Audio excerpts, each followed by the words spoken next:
G'day, Dons fans, and welcome back to Don the Stat. Round one is in the books, and unfortunately, it wasn't the start to 2026 that we hoped for. A 62-point loss to Hawthorn on Friday night brought a fair bit of reality with it.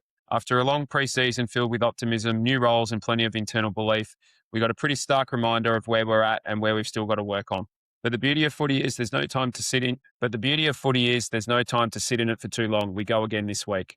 The Bombers head over to Adelaide Oval to take on Port Adelaide on Sunday afternoon. Port find themselves in a pretty similar position, coming off a disappointing loss to North Melbourne and under just as much pressure to respond.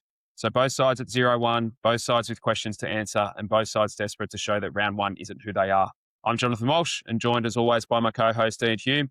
Hume, not the review that we wanted to be doing this early in the season, but here we are. Certainly not, Jono. As you said, there's always a lot of hope in the air heading into a season, no matter what's happened the previous year in the off-season. But to have that snuffed out with a 10-minute blitz at the end of the second quarter was certainly deflating, and to come at the hands of the Hawks made it all the worse. There's not going to be much sugarcoating that effort tonight, but as always, it's important to drill down into what actually happened because, not surprisingly, the commentary surrounding the match was shallower than a puddle.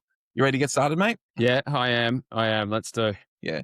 Well, killing the momentum here, but before we do, as always, we'd like to acknowledge those who've signed up to the Patreon in the last week. So a big chunk this week, thanks to Aaron Heath, John Baxter, Birdman, More Industries, Luke, Alex Barnett, Russ, Philip, Elliot W, AS, Peter Bowden, Nathan Rhyme, Aaron, and James. Not only was there our first thoughts merely post-game on the Patreon this week, but you put together a great video, Jono, highlighting both the positive and negative aspects of some of our gameplay on Friday night. And again, like we discussed earlier, it was a really balanced perspective. So it's definitely worth checking out if you haven't done so already. Also want to give a big shout out to those who turned up to pre-game drinks on Friday. It was great seeing both the usual suspects as well as some brand new faces. So next week against the Roos at Marvel, we're doing the same thing at Goat Bar inside the stadium. So if you are interested, do try and get along. It's always great before game to just have a yarn and psych ourselves up for the game. And it does make going to the football always enjoyable despite the result. Yeah, big week for sign-ups. Thanks everyone who jumped on.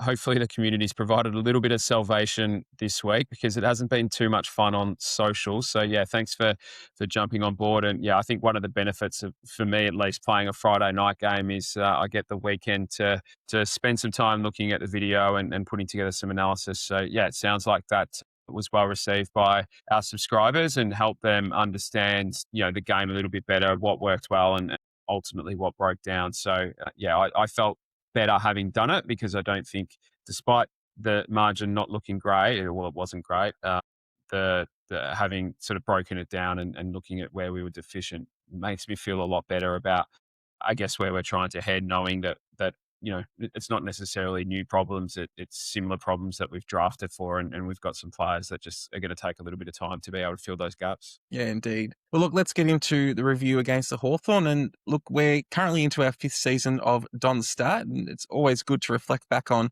where things started. The first game we ever reviewed was our round one clash against the Cats in 2022. And I felt a little bit of deja vu watching this recent games against the Hawks. A lot of hopes and expectations were met with a harsh reality of a more experienced side taking advantage of our biggest weaknesses like the Cats did on that day 5 seasons ago. Not going to beat around the bush, that game on Friday against the Hawks really sucked. But we sit here now 6 days removed from that game, and as painful as it is, we're going to be giving our usual Don the Stat treatment to this review. It's not going to be pretty to go through all the aspects of our game that fell apart, but as you sort of said, it's really necessary to work out where to go from here. It's a long season. You don't want to just be writing off the season completely after one game. Yeah, no, exactly right. You just touched on our first game. It also does mean we're approaching our 100th game and 100th match preview. So we've got some things in the works. We're hoping some details to come in the coming weeks. But if we can get it right, yeah, we might celebrate or commemorate that 100th game in a special way. I think it's the GWS game in May. Yeah, more on that in the weeks to come. But yeah, if I go back to my remarks from last week in the preview, I'm paraphrasing a little bit, but win contest, get field position, play through their intercepting defender's opponent, use that to get deep entries, and then we're better placed to press up, defend the ground, and take pressure off our own back six, which, I sort of said sounded simple in theory, but went on to say they're a good team with a relatively stable list that has been building for a few years now, and they had the benefit of that game under their belt. We're a team with 3 debutants, 7 or 8 guys under 20 years of age, and a ruckman playing his first full-time game or first senior game as a full-time ruck, and I sort of close with, we need to settle fast, start well, and then maintain it. Well, I think we sort of did settle pretty well, didn't we? They got the first goal pretty quickly, but I think the ability to win contests, get field position, play through their intercepting defenders, and then get deep entries. All 4 of our goals in that first quarter came from half forwards who were able to find space on their opponents. So yeah, we got a taste of what good looked like, but we weren't able to sustain it. And and I guess that's what an experienced and stable side can do to you when you don't win clearance and contest. And we commented on that pre-match. When I had a look post-match on that stability, I had a look at the team that we had in that beat Hawthorn in round 1, 2024. So for us, that was 47 games ago. We had 9 players on Friday night that weren't even on our list back in at the start of 2024. And we had 2 others, Caddy and Roberts, who were yet to debut. Hawthorn had 4 changes to that team. For them, it's just over 50 games because they've played in 4 finals and also played in opening round. So it's 52 games ago for them. The 4 that have come into that side are Battle, Barras, Meek and Gunston. I sort of laugh there because it's a little bit of an embarrassment of riches, isn't it, to be in that position? And they're really, really strong inclusions for them. Nick Watson debuted in that game. He's now up to 45 games. Eves is a 27-year-old ruckman who debuted in 2021. He's played 44. And Sam Butler, 23 years of age, debuted in 2022. He's played 27 games. They're the only 2 with less experience in terms of games played than Nick Watson, whereas we had 8 players, a third of our team with less experience than their least experienced player. 27 games or less, or 26 games or less. And then we had Caddy and Roberts who had played just 1 more than Butler. Basically 10 players of our 23 had played as much or less football than their least experienced player. And that doesn't make it easier to accept, but I think it does, become pretty evident that we're just at different stages of our development. You're right there. And look, what's been highlighted this week constantly through a variety of media and even social media and creators with issues around transition defense, and they were certainly there, and just the way in which the Hawks were able to take the ball and move it from one end of the ground to the other quite easily. But for me, the biggest issue came right in the middle. Even though we were in the game early, as you said, there were concerning signs in that part of the ground. I think we all sort of went in there thinking that was the area of the ground where we could potentially gain some ascendancy based on the names on paper. It would almost be a necessity for us to do anything in this game. There were some concerning signs in the Saints practice match that our mids were very active, and unfortunately that carried through to the Hawks clash because our mids were really outclassed at the coalface. Quite often they were trailing in their opponents to the ball, and then too many of them were collapsing in on the ball carrier, which allowed the other Hawks mids to be out in space where they could get the ball out the front and then into a really aggressive forward entries. There was so many times where Hawthorn player would win the clearance, there'd be an Essendon player trailing them. The other Essendon mids in the centre square would go to the ball carrier, and you'd have 2 or even 3 Hawks midfielders who just press forward, trusting that the person with the ball would be able to get it out to them. And once they're able to do that, they're out the front of the stoppage, they're running through the top of the square towards goal, and that's how they were able to generate those deep entries that really set the tone for where the game or how the game was played. There was an element of cheating/front running from the Hawks mids in this. I think that David King, one of the points he highlighted was Zach Merrett running forward while Nick Watson held back.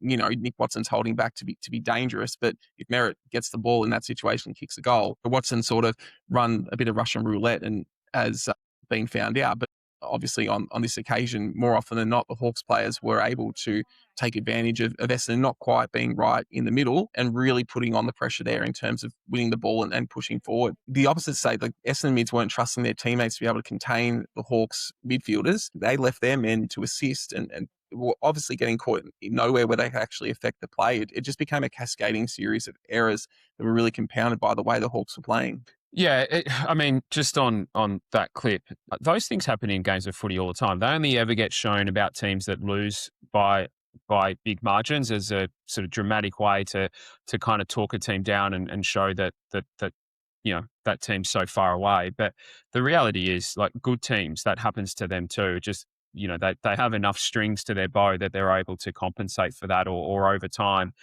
they get more go their way than the opposition. I think at the risk of this turning into a bit of I told you so. I was big on rebuilding our midfield at last year's draft. We talked about that a lot towards at the end of last season, and a major reason for that is because we see too much of what we saw Friday night, and that's a lack of, when the going gets tough, guys that we can rely on to go and win clearance, win contested ball, or a lack of consistency within matches from too many of our mids. Zach Merrett, we know that, he rarely plays a bad quarter of footy, let alone a bad game, other than maybe Parrish, if he gets back to sort of 2022 form. We don't have a mid that, you know, we can be confident will give us a good performance quarter by quarter. So we go to the draft, we get Sharp, we get Roby, we get Farrow to help address that. But they're just going to take some time to get up to the level. I think we know the top end of what Durham and Caldwell can do. We know what their very best is like. But I think until they raise the median level of their performance, I think we're going to keep seeing these runs in momentum go against us. I think the other thing that we lack confidence in doing is coming up and pressing when we're in our back half. So as soon as we lose clearance, our defenders, and I guess maybe this is a case of, being under the pump for so long now, just retreat back and give that territory between midfield and defensive 50 away. So when we're winning clearance, we'll see our defenders push up and be really aggressive to try and win the ball back on exit. We don't see them get aggressive to try and win the ball back when we're losing clearance. So I think, we need our mids to be more reliable. We need to develop Sharp and Roby and Farrow to come in and help with that. But that's going to probably be they need to get to Nick Watson's level of experience before they're going to be able to do that at a consistent level. But the other thing I think we need to start coaching our defenders to do is actually take a little bit more of a calculated risk to press up in our back half to try and win the ball back and come at the opposition rather than just letting them come at us. Yeah. And I think just, if you dig into the numbers at centre bounce, it could have been much worse in terms of impact. We lost the centre clearances 20-12. But both sides managed to score just 13 points directly from centre bounce. And that looks okay until you dig into those numbers, because the Hawks had 8 scoring shots directly from centre bounce, going 1 goal 7, whereas we only generated 3, going 2 goals 1. But it was really it wasn't necessarily the scores that Hawthorn was able to kick directly from winning those centre bounces. It was that territory that they got from the centre bounce that was vital. It enabled them to control how the game was played. It meant we're either often trying to move the ball from a kick out or deep in our defensive 50. And that really allowed the Hawks to constrain us and force us wide.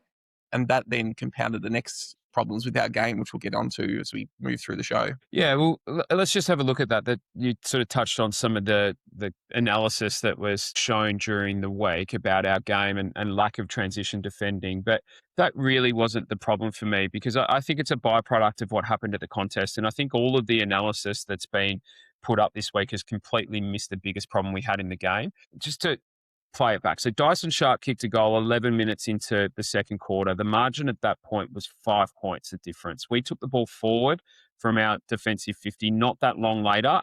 So that was the one where, so the ball went back over Kyle Langford on our half forward line on sort of the boundary side, the Olympic stand side of the ground. And then he sort of turned around and chased the ball and picked it up. And then he kicked to the top of the square, which normally is a bit of a percentage play, but he went over the head of our forward to where their numbers were. So not the favoured side of our forward, is a bit of a blind kick. And they were able to exit through the far side. That side of the ground was wide open. They had numbers there because because we were sort of pressed to the other side of the ground, and that's just impossible to defend. They got a throw in, and then from that throw in, Chol got it behind. That was 14 minutes into the second quarter. So 14 minutes into the second quarter, the margin is 6 points.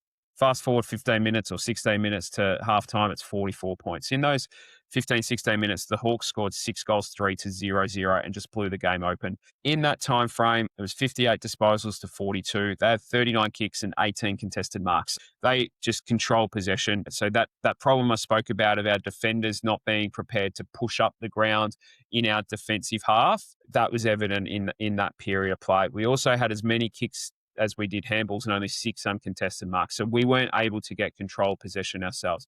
I think part of that is because of the way we're trying to play this year. And, that arguably started in 2023 when we moved Nick Martin back. It was just we needed more reinforcements down there. and that is to try and run, carry, and move the ball fast from the back half. So, in previous years, we probably do just get some sideways chips. Ridley, Kelly, these kind of guys play a bit of kick to kick to settle things down. But we probably just end up with the same outcome, and that is kicking to a contest and then turning the ball over. So we're trying to find another way to do it. 21 of our 42 disposals in that 15 minutes of play or 16 minutes of play were in our own defensive 50. So not even our defensive half of the ground, but we were to push back and held back in our defensive 50, whereas Hawthorn had 39 of their 58 in their forward halves. The game was just played in their half of the ground and in particular their forward 50. Intercepts were 14-9 in Hawthorn's favour, so a differential of 5, which doesn't sound like a lot, but we're talking about 16 minutes of footy. 11 of their 14 happened in the midfield, 2 more inside 50. 6 of our 9 were in defensive 50. So they just kept coming and coming. 9 times we were able to intercept or turn the ball over, but we ultimately just gave it back to them in the midfield. Our backs are under the pump due to a lack of clearance and contest wins. That gave Hawthorn that field position to start with, and we just couldn't transition the footy, which is a problem that we've known. And again, we come back to our list strategy. It's why we've drafted the likes of Clark and Johnson and Alhouli and Farrow, but it's just going to take some time for them to get on top of their game. I mean, in this case, it was only Johnson who was down there of those 4. And to build some cohesion with the other guys in order for us to be able to solve that problem. In the end, in that sort of 15, 16-minute period, they scored 4 goals from turnovers in the midfield, 3 of those forward of centre, and another goal directly from centre bounce. So again, 5 points the difference halfway through the second quarter, goes out to 42 points, not because of transition or 44 points, not because we were unable to defend transition, but because we were unable to transition the ball ourselves. And then, again, coming back to that lack of contest and clearance wins, ball goes back to the centre. We're not able to win it. It's rinse and repeat, rinse and repeat. So, and then you fast forward a little bit to the third quarter, sort of goal to goal early in the start of the third quarter. But then there was another 6-minute period where they kicked 3 goals to take the margin from 43 to 62. Similar story. Contested possessions were 6-0. Ground ball wins 4-0. Disposals 28-11 in Hawthorn's favour. All 11 of our disposals were in our defensive half of the grounds. Lost contests, lost field position, couldn't move the ball effectively. 2 goals conceded from turnovers in the middle of the ground, 1 from a ball up in the middle of the ground. So across 3 quarters of playing time, we saw a bit of an arm wrestle for a quarter and a half. That first quarter and a half was a pretty high standard game of footy. We made some mistakes, but we pressured them into some mistakes and we were able to hit the scoreboard reasonably well. And then there was a sort of another quarter and a half in the sort of second half of the game where it was that sort of basketball style that we're seeing in most games now. The game opens up and it's just high transition end to end from either team. But then that 15-minute and 6-minute block, Hawthorn kicked a combined 9 goals, 4-0, and we couldn't win enough contested ball to prevent it or press up to win the ball back from them. So I think, having gone and spent the weekend watching the game back a couple of times, drilling into those sort of 2 periods of the game where it all went wrong for us, I got a much better understanding of why we lost the game by the margin that we did. And for me, it had nothing to do with defending transition and everything to do with what happens when we don't have momentum and our inability to win it back. And that a lot of that starts at clearance and the contest. Yeah, indeed. And you've touched on another big issue there is about where not only just we were smashing the midfield, it's about where we were turning over the ball when we did have it. We talked a lot over the preseason in the Hawks match preview about the importance of deep forward entries to allow us to effectively defend ball movement. We're wanting to try and play. We've seen through the preseason wanting to try and play that forward half game, really press up and try and deny teams the ability to move the ball from our forward 50. But when we did have it, and because more often than not we were playing from deep in the Hawks forward 50, Hawks are really good at denying us the corridor, and they really forced us wide. They almost played a bit of a wedge formation. They allowed us that outside, or the outside of the ground, to try and move the ball, trusted that they could stop us at a reasonable distance outside of our forward 50 and force us to go long, so sort of from 80, 90 metres out, trying to kick into the forward line, rather than sort of between 50 and 60 metres out. And what that resulted in was balls that were going up and landing around the forward 50 line. And then you have a compounding situation of forwards who either couldn't take a contested mark or couldn't create a contest and allowed the Hawthorn to take an intercept mark, or when the ball hit the ground, the lack of smalls to really lock it in. And all that said, all the way in which the Hawks had driven us to the outside meant that they had players in the corridor. And so as soon as they won the ball back, they could just go quick because they had an outnumber in the corridor. And as much as you talk about transition defense, the fact that the way in which the Hawks managed to dominate the tempo of the game and the positioning of the game meant that once they won the ball back, the path to their goal was quite direct, and they had players there who were able to take advantage of it. They get the outnumber, and that led to a bit of chaos in our defensive line where our defenders didn't have time to really find their opponent or really play off to support each other, and that allowed those easy forward 50 entries and ultimately quite a lot of marks and easy goals from the Hawks. So you touched on it before about giving up the ball in the midfield. We gave up the ball 42 times between the arcs to the Hawks. So that's extremely high. Like, you don't see those sort of numbers ever. And so when you're doing that, you're not winning many games. No, you're not. And a lot of that, I think, is due to where we're starting those chains from, right? Like, these aren't turnovers that are starting in the middle of the ground and then we're giving it back in the middle of the ground. There might have been a couple in and around centre clearances, but mostly it's us trying to move the ball from deep in our defensive 50. So we had 208 of our 340 disposals in the back half of the ground. And that wasn't because we were chip and marking like we've seen in years gone by. That was because that was just where we were starting so many of our possession chains. We've talked in the past about that dangerous zone, that sort of 55 to 65 metre out from goal, where if you can get the ball in there, particularly if you can take a mark and give yourself some time, then you put yourself in a position to be much more dangerous going inside 50. We just didn't create enough of those opportunities because we didn't have the field position to begin with. So by the time we were getting the ball to that area of the ground, it was just congested and we were going to contests. And that's a really dangerous thing to do if you don't retain possession. So if you think, Durham's goal in the first quarter where Parrish was able to hit him up, then Darcy got the footy in that danger zone and was then able to survey his options, found Duz in space. Fiorini to Sharp in quarter two. Sharp's goal that put us back within 5 points is another example of where we were able to do that.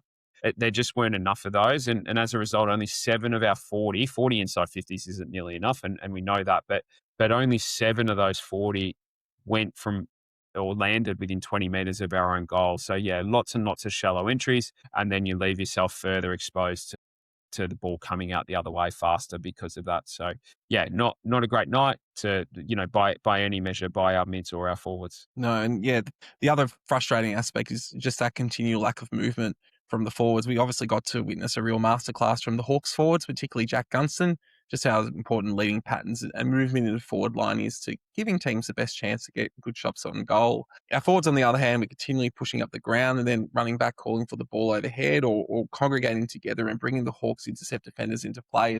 Being a constant source of frustration. I'd love to hear an explanation from the club as to what benefit they think they're getting from sort of setting the forwards up the way that they are and getting them push up high and then running back. Because of what I've seen at the hangar, it's seemingly how they train too in the drills they do in terms of forward ball movement.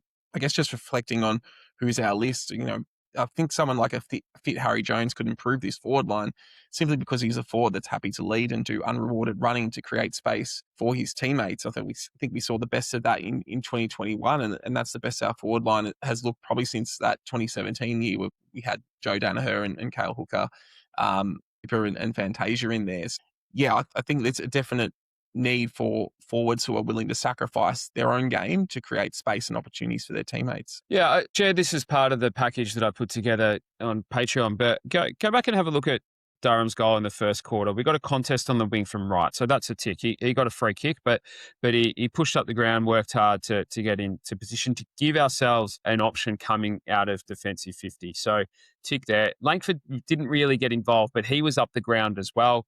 And then May anchored deep, kept his opponent pretty much on the goal line. So we spread their back six just by virtue of doing that. And then what Wright did, having got the free kick and kicked it forward, he then got deep forward and then led into the pocket in front of the MCC member stand and took his opponent with him.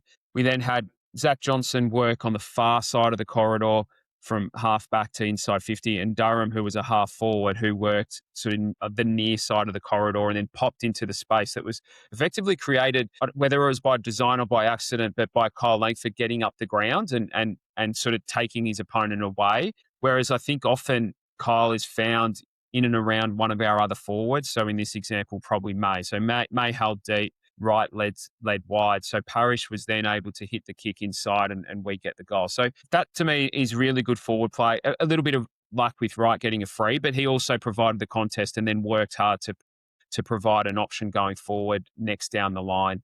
We just didn't get enough of that. Our big forwards didn't get up the ground often enough for me. Langford stayed deep a lot, drawing a crowd where others were. And I just don't think that's a forward mix that's going to threaten often enough unless we're perfect going forward, and that's not us. And really no team is. So we do need to revisit it. Wright, I think, does his best work deep, leading from a deeper starting position.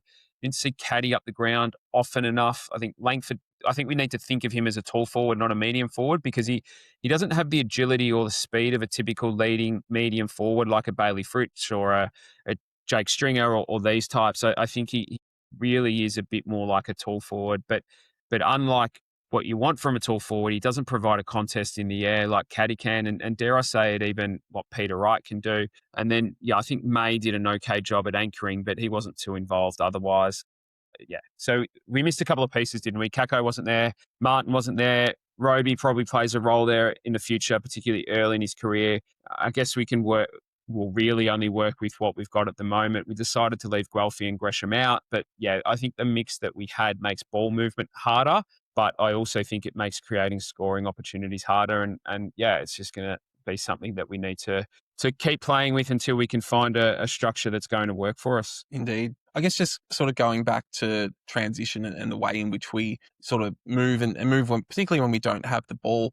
I know it's been the focus of the media. I think we've both sort of gone through why we don't think it was the main reason we lost, but it still does remain an issue. I guess the one thing that you would put on that is that it did hold together for a time, but when you're running out there with around a third of your team that has done at most one preseason, the ability to run all night against a team that hasn't had a debutant nearly 2 seasons and all their players have done multiple preseasons, it's really not a surprise that they were able to run harder for longer. I was talking to someone today who has played at the top level, and they sort of said that you can have a great 2 kilometer time trial, you can be really fit, but there's a difference between being able to run and being able to back up run when you've put in 5 or 6 efforts and the like, and that's the only thing that comes with a lot of preseason work and a lot of miles in the legs.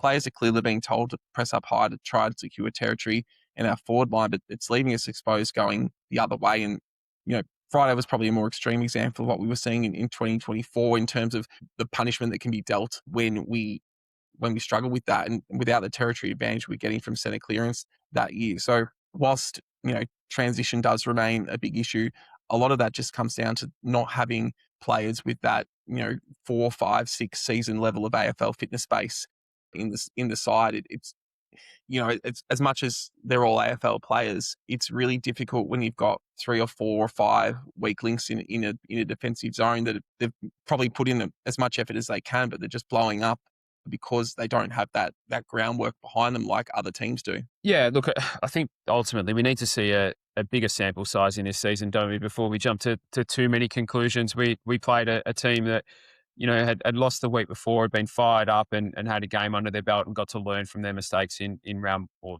opening round. So I think we definitely need to see a bigger sample size before we get too carried away on anything. It's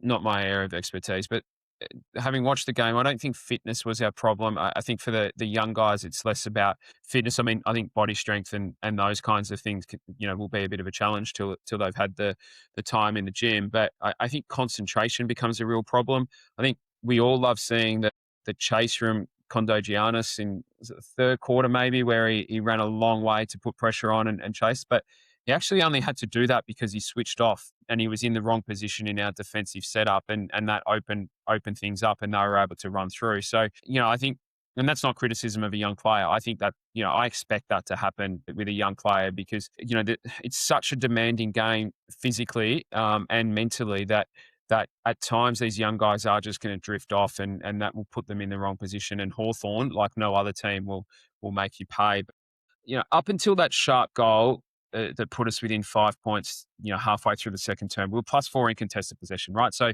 we weren't dominant in the contest, but we were winning our share. We had 9 intercepts in our forward half to their 7. It was 3 goals apiece from defensive half chain. So we were able to transition the ball as often as they were when we were getting and win it off them, in our own forward half. So stop them transitioning, where we were able to win our fair share of contest and get deeper entries inside 50. And that continues to be the key for me. And more specifically, we scored 2 goals from forward half turnovers, conceding just 1 from defensive half turnovers. So, in terms of disposal chains that started in our forward half, whether it started with us or started with them, we were ahead in the game. Look, ultimately, the game of footy doesn't just go for a quarter and a half. We need to close the gap. But I think the method is there.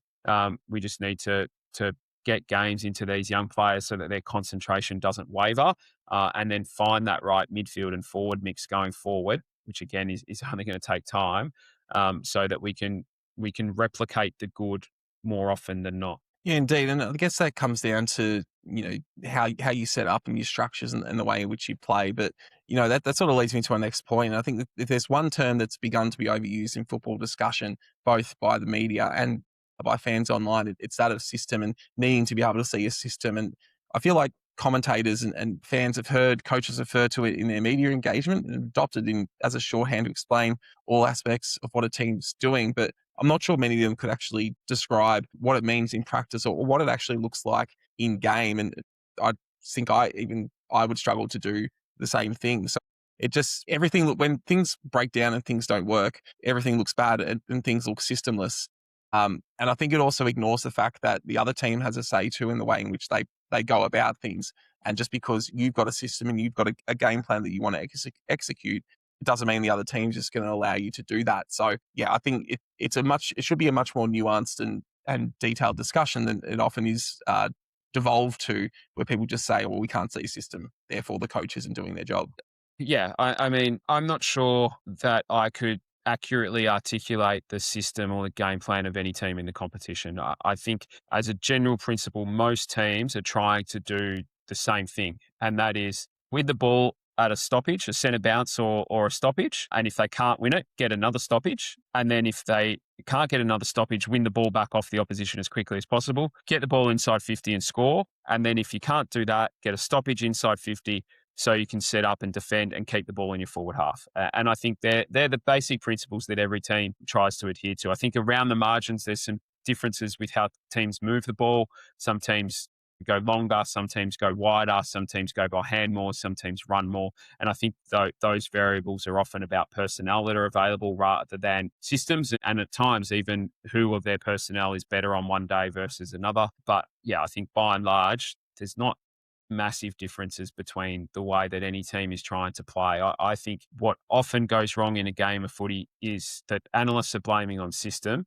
is actually execution. And that execution can be starting positions, it can be concentration dropping off, it can be a bad kick, a bad handball, it can be a drop mark, it can be not standing in the right spot, it can be lots and lots of things. But I was always taught to look at the things that a team does well first, because by and large, the good things, especially when they're repeated, will be by design. Accidents can happen in footy, or you get lucky at times, but when things get repeated a few times, then that's usually a sign that it's by design. And that tells you what is meant to happen when the system is executed well. And I always start there. And then the question then can be asked, well, is that the right way or the wrong way to go about it? And then there's a philosophical debate as to whether a young team should play a method or a system or a game plan or a style or whatever anyone wants to call it that is aligned to what the future looks like. So, if we take Essendon's example, we know we've got a young side, 3 debutants, 8 guys under 20. Should we be playing the type of footy we want to play when all of these young guys are at 40, 50, 60 games so that they've had 40 to 50 to 60 games of playing it? Or do we play a style that might be sustainable for a little longer in these early days, that might protect margin and keep us in games for a bit longer? That might help with confidence, but maybe doesn't teach guys as quickly and develop them as quickly as we'd like. And people will have a different view on that, and people can make their own minds up. But overall, I certainly wouldn't take much notice of the sensationalism of isolated clips showing poor moments in games, because I think most of the time it's from people who haven't done the work to analyze what good looks like. And if you haven't done that, I don't think you actually know what bad looks like either. I think, or what is actually meant to happen in those moments. And it's why when, and yeah, I'm not trying to pretend that I know more about this than anyone else, but it's why when I put packages together for our Patreons, it's always balanced. It's always trying to show this is what good looks like. And here you can see what happens when you don't get that. And these are the reasons why it falls over. And we didn't see that in any of the analysis that was put out this week. It was all just Essendon are bad. They've got no system. Look at this. No one chases, no one defends. There was one clip where Archie Perkins was exposed for not being on his opponent, who was Josh Weddle, when Archie had actually worked much further distance away to cover for a teammate and couldn't get there. He actually went past Weddle's opponent, but copped the drive-by by the quote-unquote analyst for not defending. So, yeah, look, there's no shortage of bad takes this week, but one thing's for sure, we need to be better and we need to continue to develop our players and get as many games into these young guys as quickly as possible before we can become a good team, because what we saw on Friday night, ultimately isn't good enough. You're right. And I think the team we played on Friday night gives us a bit of a blueprint about how you can go about it because, for pretty much all of Sam Mitchell's tenure up until, partway through 2024, he was criticised for the way in which the development, a lot of people were talking about the Hawks going nowhere. They were getting belted quite often. But he had a consistent way that he wanted his side to play, and they kept playing it until they learnt it and they could execute it really effectively. And I think that's what we potentially would want to see happen this year, even if it does result in quite significant losses. And I think what I did appreciate from the game is, as much as it hurt to see the skill errors and the poor execution and then ultimately the results, I did appreciate the intent from the players throughout was to try and take the game on. The players were almost always looking to be dangerous with the ball, and that obviously blew up in our face a bit because the Hawks have much better discipline and execution. But long term, it's a better way to play if we're going to be successful. And as much as people like to say that the coaches don't change the way that they approach things in game, or there's not enough things done there, it really did feel like in the second half we came out trying to move the ball a different way try and handball our way through the Hawk zone rather than kick it. So we actually had more handballs than kicks in the third quarter, for example. And a lot of them were forward handballs too. There wasn't like last year where there was a lot of sort of back passing and sort of hand passing around in a phone booth sort of thing. So I did appreciate that there was, even when the game started to blow out, it always felt like the intent was to go forward, which I think compares to what we did last year. We had the lowest meters gained per disposal of any side, the comp, just over 15. Against the Hawks, it was up over 16. So not a huge increase, but a definite, wish to move the ball forward a bit more. You'd probably want to see it a bit higher and a few more kicks than what we ended up doing. But again, the intent of the side seemed much more forward-facing than it has been the past couple of seasons. It just completely failed to make a difference to the result. Yeah, look, I think we're seeing a lot more of that forward handball across the competition at the moment, because that's the way that, the rules have, or the change in rules have sort of changed the game to be played that way, that, teams are less prepared to kick around the outside than they were in the past because of it. So, and I think this is a good example of that philosophical debate I mentioned earlier. Do we protect the margin by playing in another way, or do we keep trying to get better at our way and the way that we want to play by playing it under the pressure of a match condition against a good side, even if it might make the margin worse? We saw a lot of those handball chains actually get us out of defensive 50 and get us into the middle of the ground, but fell over. The missed handball to there was the one to Dersma, wasn't it? That Durham missed, and Kondo missed one. There was Zach Merrett missed one. One in our forward line where Caddy missed one. There was a lot of it, but yeah, I think that's unfortunately just the situation that we're in at the moment. And I'm not okay with the results or the margin, but I'm okay with what we went out to try and do. I do think that we're trying to teach our players the right way.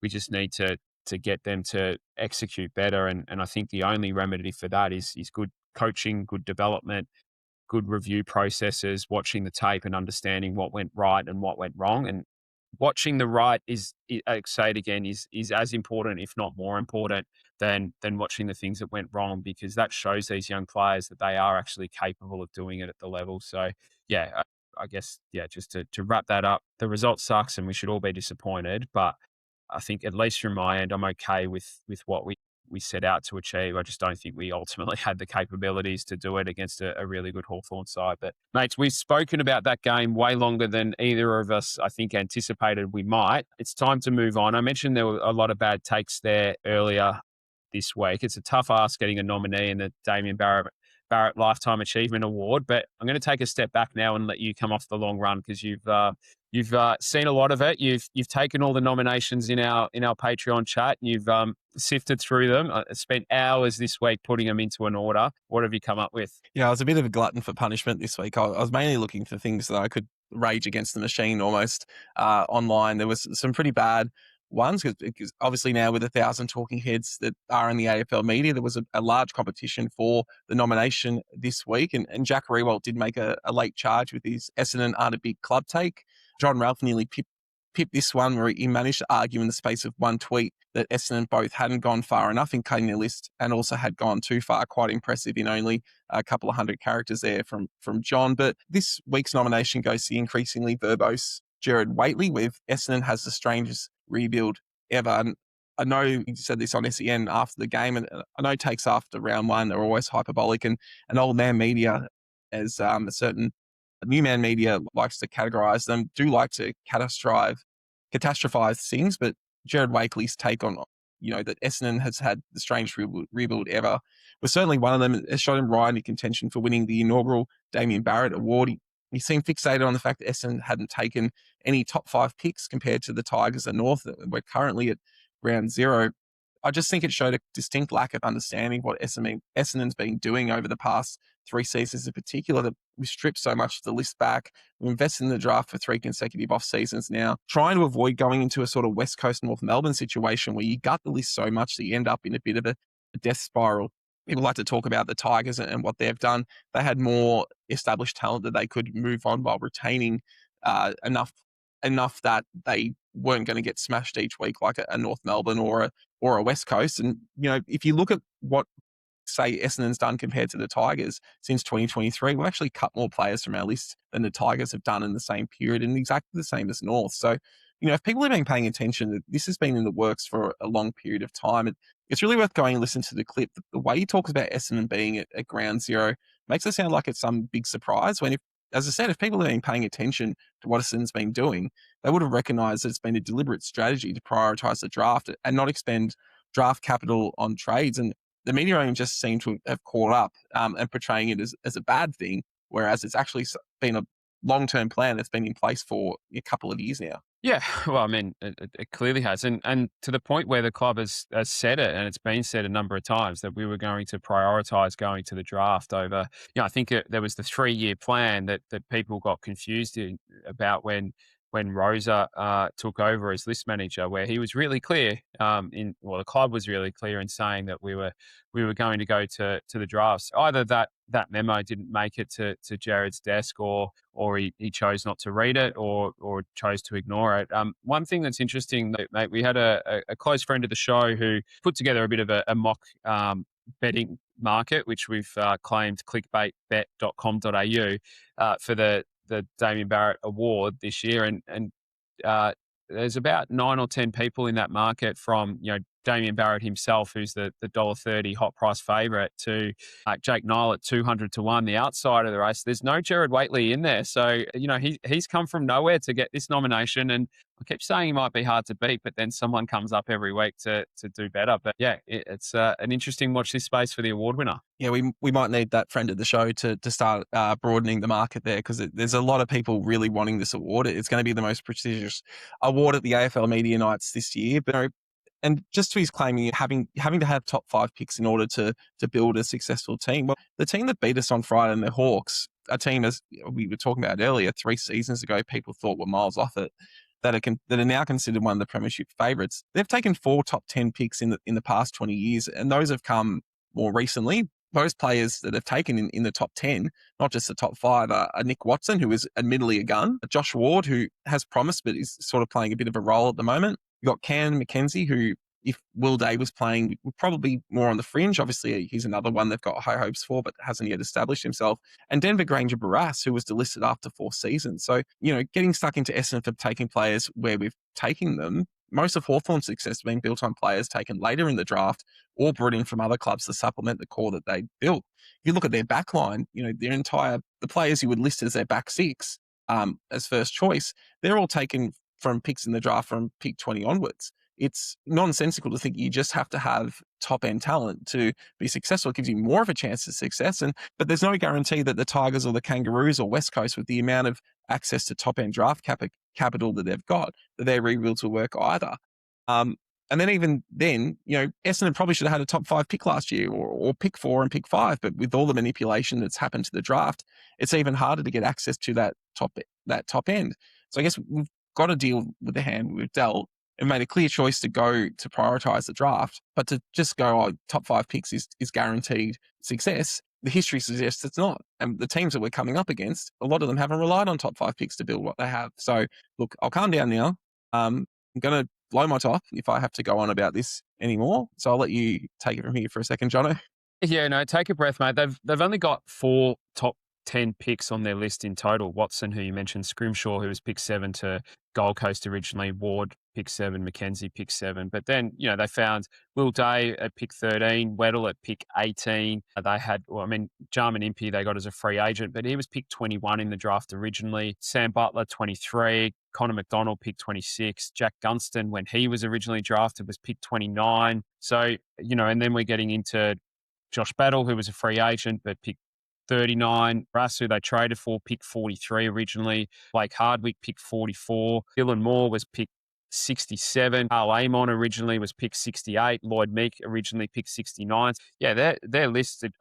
Jack Ginnivan originally drafted to Hawthorn Collingwood as a rookie. Abiel Chol was originally a rookie. Ned Reeves, SSP. Joe Newcomb was a mid-season draftee. D'Ambrosio was a mid-season draftee. So, Hawthorn are one of the flag favourites because they've put together a very, very, very strong list. They prioritise the draft in and around a couple of years like we have done over the last couple of years, but then have been able to find diamonds in the rough and then trade and free agency really effectively to build their list. But yeah, I think it's time to take a breath, mate, and have a look at some of the other things that took your eye this week. Yeah, indeed. And I guess the one bit of news that really stood out outside of all the criticism of Essendon, and we talk a lot about the swamp that is the AFL media, but there are some diamonds out there that do remain undimmed. And one of those is obviously Cal Toomey. And if Cal says it, you probably can trust it. He reported this week that Essendon has tabled a formal offer to Zach Merrett that would see extend his contract sort of to the 2030 or just beyond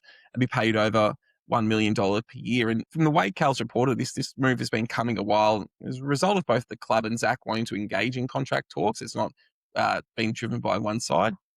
Has been some people questioning why now, but I think this is a good move from both parties. It does show that there's still engagement between the two, and therefore the long-term relationship is not irreparable.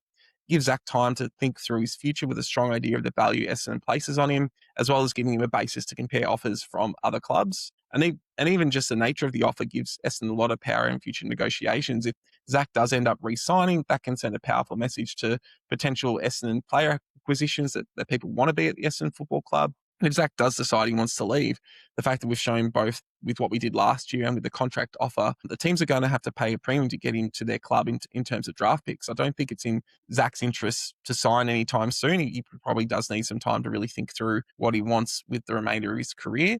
So there's probably going to be no further movement on this in the coming weeks, but it is a starting point. Yeah, look, I think we just have to wait and see how it plays out, doesn't it? But it sounds like both parties are in conversation, which is promising. It's not us going to Zach's team and saying, here's a big offer, trying to keep him. It sounds like it is a genuine ongoing conversation. I suspect the primary benefit for us is that it will make conversations with potential trade and free agency targets a little easier to manage. I suspect part of Zach's interest in wanting to stay is because he's across what those potential trade and free agency targets are. So I think if we get towards the end of the season, our young players are showing a bit more promise or as much promise at least as we hope they might, and Zach has already committed or recommitted, then I think we're a different prospect for an interested party coming to the club than what it might be if Zach's future is still up in the air. So, again, we wait and see how it plays out. Yeah, indeed. And look, if he does sign and does sign early, it's probably going to quieten the media a little bit. We sort of touched on in the preseason that everything Zach did was going to be noticed and scrutinised to the nth degree. And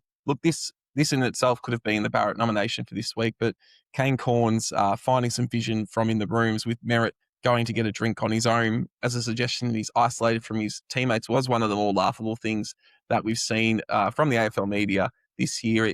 it's really getting close to the areas of Merrett sleeps nude in an oxygen tent, which he believes gives him sexual powers, with the way in which the media are reporting on every move that he makes there. Yeah, hopefully some people will get that reference. I see you have too. You have there at least. Yeah, no, I have. I have. Well played by you. Look, I think we've spoken about players and coaches reviewing games and taking lessons from those. I think when Kane Cornes reviews that one, he might reflect on that and come up with the idea that perhaps it wasn't a great take. But yeah, should we move on and take a look at Port, mate? We've already been going for a long time, and this show feels like it's pushing into record length territory. Yeah, nearly there. But look, let's finally get on to the Power and looking at them after a preliminary final appearance in 2024. The Power went backwards in 2025, winning only 9 games and having a percentage of 79.8%. Coach Ken Hinkley departed after 13 seasons in charge and was replaced by assistant coach Josh Carr. Port's scoring ability fell away last year. They dropped 10 points per game to 74, which gave them the 15th best attack in the competition. And they also gave away 13 more points to their oppositions. Both ends of their game really dropped away last year.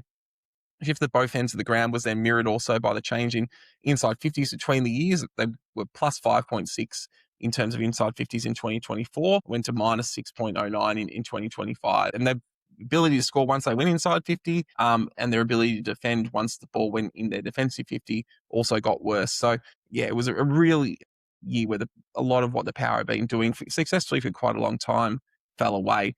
And they were also forced to handball a lot more than they had previously. They had been quite a high kicking team, but I guess not necessarily maybe the way they wanted to play, but the way they were being forced to play led to them handballing a lot more. Yeah, they kicked the footy 58.4% of the time last season, which is just below the AFL average of 58.7%. That was down from 63.5% in 2024, which was the second highest in the AFL. So they went from being the second highest kick percentage to being below AFL average. It's a sample size of 1, but it was back up at 64.8% last week. So yeah, we'll see how that plays out in the coming weeks. Yeah. Much of their performance in 2024 have been driven from the centre bounce, where they were ranked second for differential in clearance. And we spent a lot of time tonight talking about the importance of winning centre bounce to territory. But that centre bounce dropped away dramatically in 2025, where they ranked 17th in the comp. So it really mirrored the way in which their inside 50 and their scoring went. Once their centre bounce work dropped away from previous years, that took away a lot of their ability to do things around the ground. Their stoppage clearance performance also dropped away, but not as dramatically. They dropped from 5th to 8th. But the rest of their contested game performed poorly. They were 17th in contested possession and 17th in ground ball gets differential. So a lot of their contested game just really fell away last year, and it had left them exposed. Yeah, it did. They were down. So talking from 2025 on 2024 here, they were down 2 points on stoppage score and 6 points in turnover score last year on the previous year. And their ability, and this sort of feeds into their handball game, or being forced to handball, their ability to transition the footy also declined. So 26% of the time in 2024, when they got the ball in their defensive 50, they were able to get it into their forward 50. That dropped down to just 20% in 2025. And as a result, they scored 6 fewer points per game from defensive half chains. Yeah. And, we've talked about the contested game and the territory game, but, the decline was across the board, particularly with their work in their air.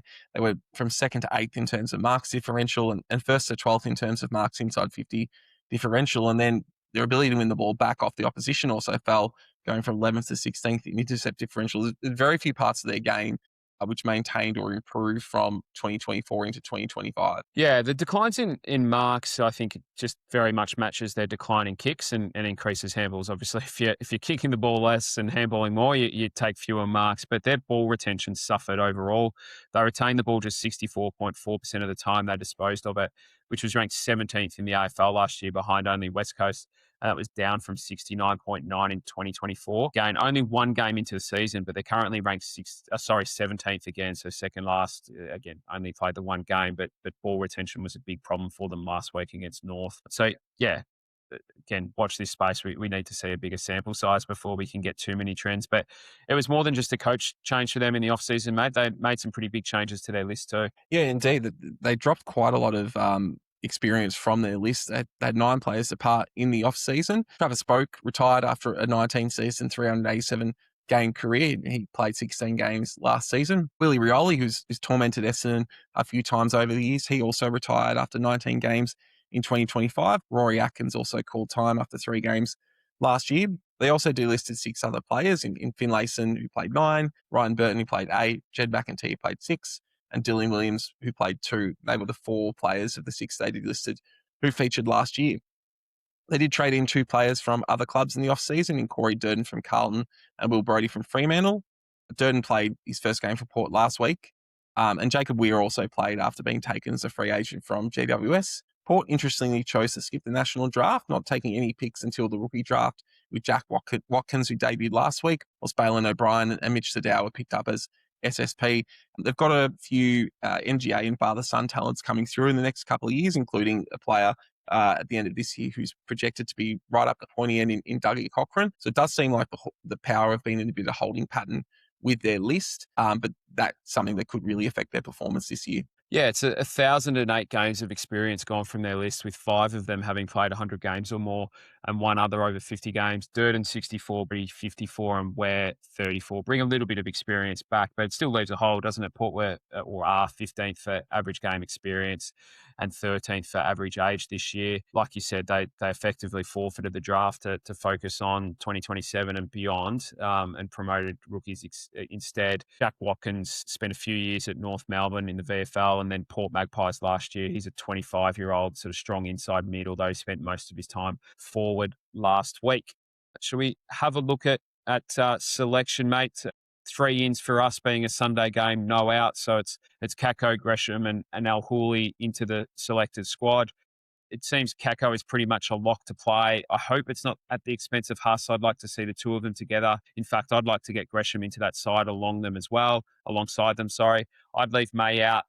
And look, I'd be bold and make a little bit of a statement and leave Langford out as well, play right deeper and give Perkins a bit more ownership in that forward line and see what a more dynamic forward line looks like. How do you think we'll go and how would you go if it was your choice? I think, well, I'm breaking news, or at least breaking in terms of what I'm seeing in the Patreon chat. Someone's posted the VFL side, and they've named we see Farrow and Al Hooley are both named in the VFL side. Gresham is not. We're seeing Kako named on the ground, so he's going to play there. So I think probably Farrow's not on the emergencies this time, but Al Hooley is. But the fact he's been named in the VFL side suggests that he's probably not going to play, which is going to be interesting because I think he's someone you'd be quite keen to see in the side. You sort of mentioned, leaving May out and leaving Langford out.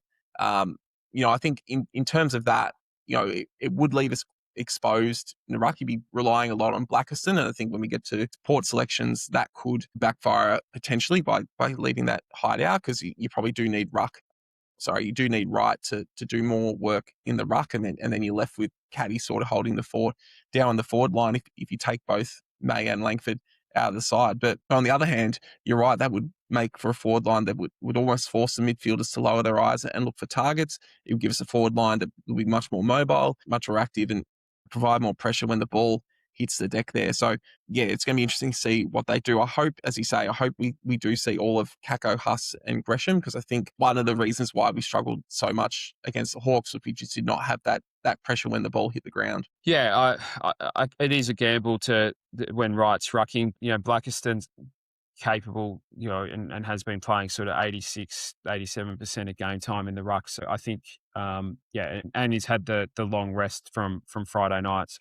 It's a gamble that I'd take, but again, I'm not going to, it's not a hill I'm going to die on. But I would be bringing Al Hooley in for Jaden Ewan. I think Jaden just got a little bit lost in his positioning on Friday, which Hawthorn will do that to you. He's a young player. But it was also a bit of a problem I spotted in the 2 practice matches. I think he's trying to bring more aggression and anticipation into his game, which is great. We want that from him. We know he can play hard one-on-one and just lock down. He's trying to be a bit more aggressive in his positioning. But I think he just needs a little bit of time in the VFL to build on that and work on it. And, I think, we saw against Hawthorn last week that we lack that burst speed when the ball is locked in our defensive 50. So I think Sada Hooley could be a bit of a solution to that. But again, if Jaden plays and Sard doesn't, I'm not going to be too upset about that either. I don't necessarily mind that, because I think you probably want to give players more than one game, right? And with everything went wrong, you sort of want to give them more of an opportunity to show what they're capable of. But yeah, let's move on to Port side, and they've brought 5 players into the extended bench with Jordan Sweet, Lai, Brody, Mead, and Lukosius all named, with Jones out injured and Lord being omitted. Sweets, of those players who've come in, Sweets the only one that's been named on the ground, while the rest are on the extended bench. So you do expect that Sweets probably going to definitely come in and be the ruck there. And it'll be interesting to see how they balance the rest of their side there. Yeah, having listened to Josh Carr's press conference today, I think Will Sweet on the ground is almost certainty, and I think Lukosius is pretty certain to come in as well. Sweet gives them that bigger body in the ruck over Vicentini, who was worked over by Cherry last week, although they might have seen what Hawthorn did and opt for two rucks rather than leaving Vicentini out altogether. Josh Lay is a 20-year-old medium defender who they listed as an SSP before last season, so this would be his debut game if he gets a run. Will Brodie, people will have seen at Gold Coast and Freo. He's a tall, contested mid. And then Mead is a 184 midfielder who played every game for them last year. So, they've certainly looked to bolster ruck and midfield stocks. Given what they saw of us last week, it makes sense that would be something that they may look to expose this week. Yeah, indeed. And I guess it's also a response to what happened last week in their game, which we'll get into now, where Port's 9-13-67 lost to North at 17-11, 113. They played North at Marvel Stadium and they actually kicked the first two goals of the game. But from there, North piled on 11 at the next 13 goals, and that got them out to a 41-point lead. Port had a brief moment at the beginning of the fourth quarter, and you thought, given North's history, there was a chance that the Port would be able to run over the top of them. But North held them off, settled that quite early, and ultimately ran out 46-point winners. Yeah, it's a game that wasn't entirely dissimilar to our own. The margin was 6 points at the 25-minute mark of Q2 before North kicked three quick ones in 4 or 5 minutes to close out that first half, and then kicked the first two goals in the first four. They kicked the first three goals of the third quarter, but two of those came in the first 4 minutes. So, yeah, they took the margin from what was 6 points to 38 points in about 10 minutes of game time. Yeah. Port, and we talked about them bringing in midfielders, and part of the reason why they would want to do that is they really struggle to get their hands on the ball, particularly when at stoppage clearance. They lost stoppage clearance by 11, and once North got the ball, it really allowed them to play keepings off. They had 83 more disposals than Port and 45 more marks. So once North got the ball, Port found it really difficult to get it back off them. Again, pretty similar to what happened with us. And the way in which we struggled against the Hawks. And that sort of flows through to the individual performances. 3 Port players had over 20 disposals, with Rosie having 24, Butters 23 and 9 clearances, and then Willem Drury with 21 and 4 clearances. Georgiades kicked 3 goals, whilst Jack Whitlock and Corey Durden both scored 2. Yeah, you're right. A lot of similarities with our game. North kicked 7 goals, 6 from forward half turnovers. Port lost clearance by 10, contested possession by 20, uncontested marks by 42. Lost clearance contests, North controlled possession and territory, and then when Port did win it back, they couldn't move it up the ground, turn the ball over, and North were able to, in this case, put it on the scoreboard. So, yeah, I think some patterns there that are very similar to what happened in our game, I guess. But the one thing that we would take hope from is that we were taken apart by a very good Hawthorn team who'd played the week before and have top 4 aspirations, whereas Port were taken apart by a developing and rebuilding North Melbourne team who, have aspirations of getting out of the bottom 4. So 2 teams, very different opponents, but 2 quite similar outcomes. Yeah, indeed. Well, turning to the match itself, and, we talked a bit about Port and the way in which their team, they've made their list management decisions probably with a lot more of the future in mind and what's coming. But they've still got quite a lot of top-end talent there. I guess if you probably laid out the top 5 or 6 players from both sides next to each other, you probably have 5 Port players in there and 1 Essendon player in sort of that top 6 there. In terms of their top, does fall away a little bit as it goes there. So it's really, you've got Butters, Rosie, and Horn Francis in the midfield. That's a good as 3 midfielders, as you see in the competition. You've got Willem Drew also provides good support, and you touched on them bringing in further support with people like Brodie and Mead. Fortunately for us, Ollie Wines is still out with suspension, so they do miss him there. But we've seen how important centre bounce wins have been so far this season, both in our game and a lot of other games. And as poor as the Port mids were last week, they still have the potential to do a lot of damage to us, particularly if we perform like we did against the Hawks. I guess, do you have any particular matchups you want to see that you think can give us an advantage here, or do we just have to go head-to-head and hope to do a better job of winning clearance than we did last week? Yeah, it's a big question, this one, and I've sort of played this one over in my head a number of times, and I'm not sure I've fully formulated an answer.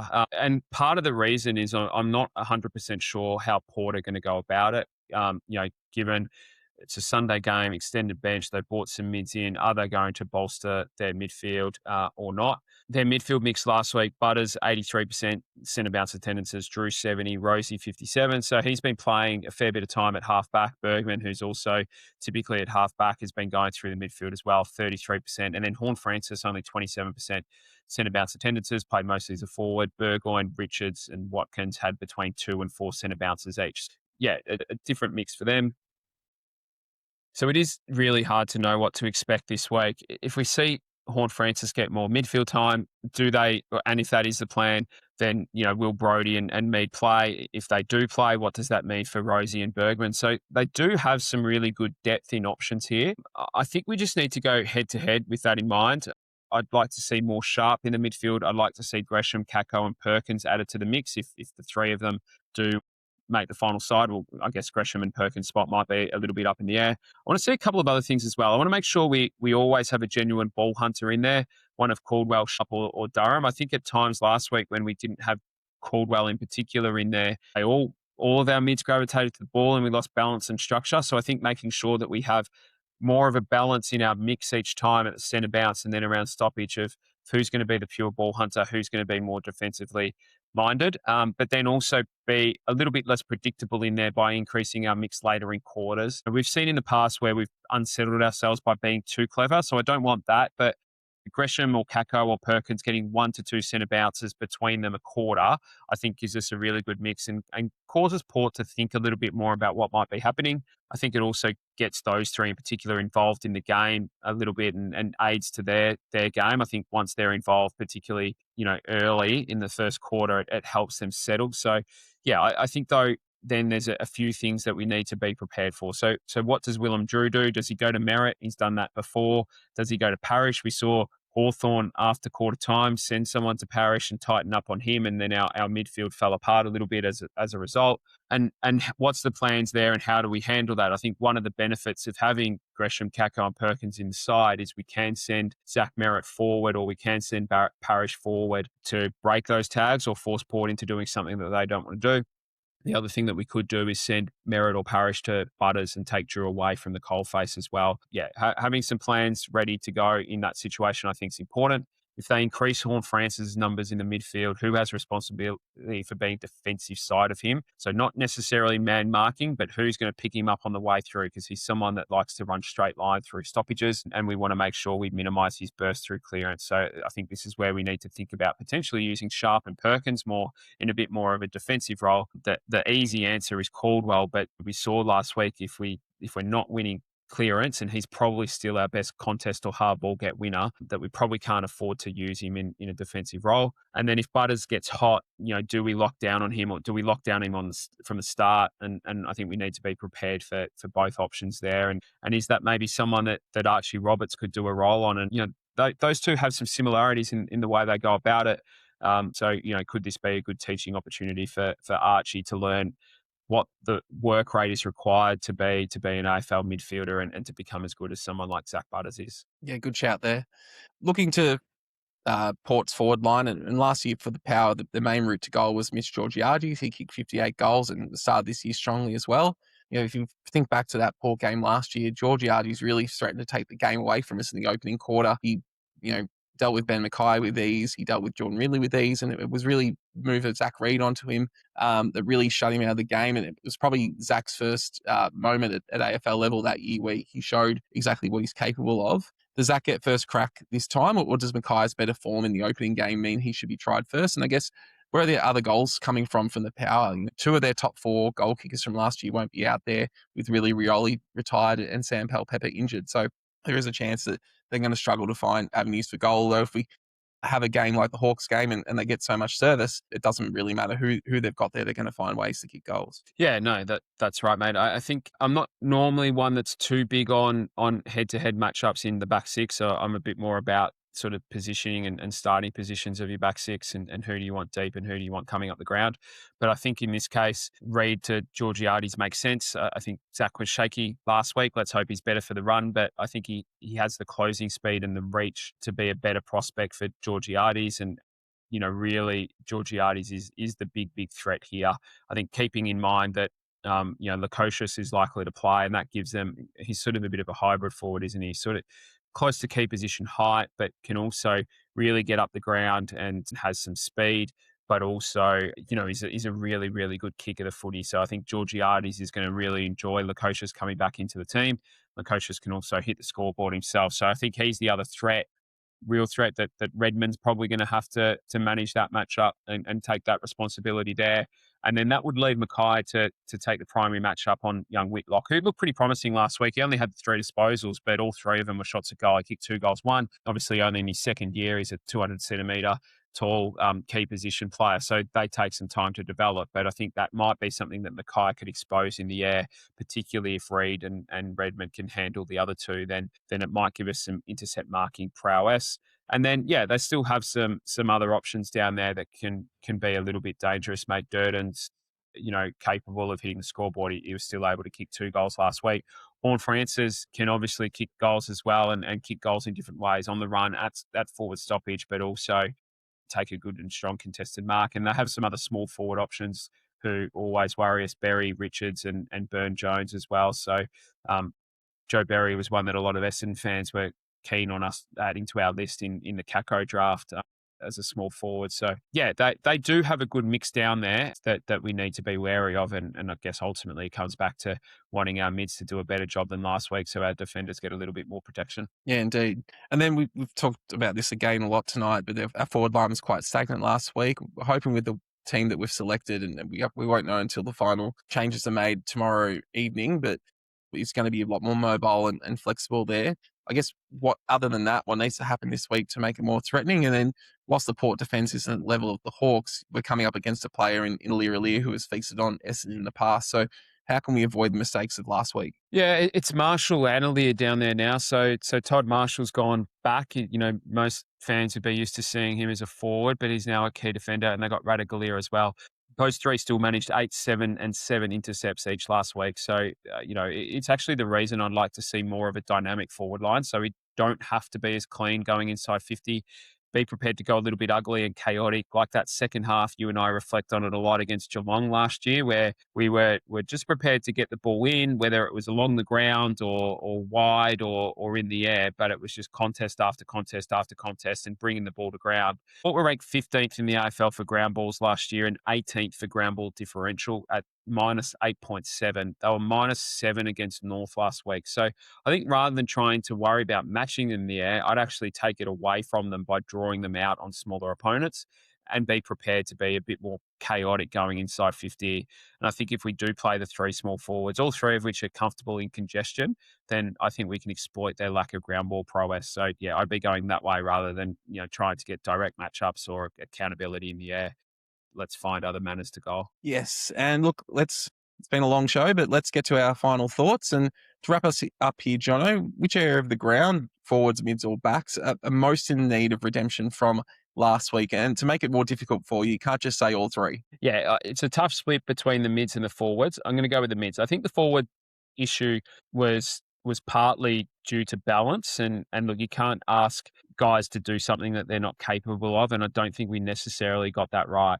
Whereas I don't think the mids played to their capabilities at all last week, or at least not for long enough. So, I think it's a big one on the mids. And that's also where Port's real strength looks like it's going to be. So I think whoever wins that battle is likely to win this game.